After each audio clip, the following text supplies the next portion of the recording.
మన బ్లౌజ్ సైజుని మనం తెలుసుకుంటే అది ఒక నాలెడ్జ్. ఆ నాలెడ్జ్ మన డబ్బుని, టయాన్ని కాపాడుతుంది. చూడండి ఇక్కడ బ్లౌజ్ మెడ సాపీగా ఉండేలా పెట్టుకుని మీకు పర్ఫెక్ట్ గా కుదిరిన ఆది బ్లౌజు లైనింగ్ బ్లౌజ్ అయ్యి ఉండాలి. ఈ చంక నుంచి ఆ చంక వరకు ఇలా మెజర్మెంట్ తీసుకోవాలి. ఇక్కడ 21 వచ్చింది. ఒక బుక్ మీద నోట్ చేసుకోండి 21. ఓకేనా. నెక్స్ట్ వచ్చేసి హుక్స్ పెట్టి ఉన్న ఫ్రంట్ ని కొలుద్దాము. ఈ విధానం బిగినర్స్ కి బాగుంటదండి. చూడండి ఇక్కడ 9 వచ్చింది. ఈ 9ని కూడా మళ్ళీ బుక్ మీద నోట్ చేసుకుందాం. ఇదంతా మనం ప్లస్ చేద్దాం. ఓకేనా. ఇక్కడ చూడండి తాళిపట్టి ఎదరుకుంటది కదా, అది వదిలేసి అక్కడి నుంచి చంక వరకు చూసుకోండి. ఎంత వచ్చింది? 9.5 వచ్చింది. ఓకేనా.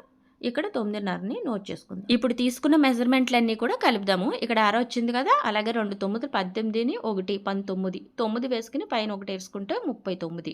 ఓకేనా. 39.5లో ఉంది బ్లౌజ్, కానీ 6ని కలిపేసుకుని ఫైనల్ గా 40 చేసుకోవాలి. ఇలా 6 వచ్చిందంటే ఏ నంబర్ కి దగ్గరగా ఉందో దాన్ని కలిపేసుకుంటే అదే మీ సైజ్. ఆన్లైన్ లో బ్లౌజులు పర్చేజ్ చేయాలన్నా, బయట టైలర్లకి మెజర్మెంట్లు ఇవ్వాలన్నా ఉపయోగపడుతుంది. వీడియోకి ఒక లైక్ చేయండి.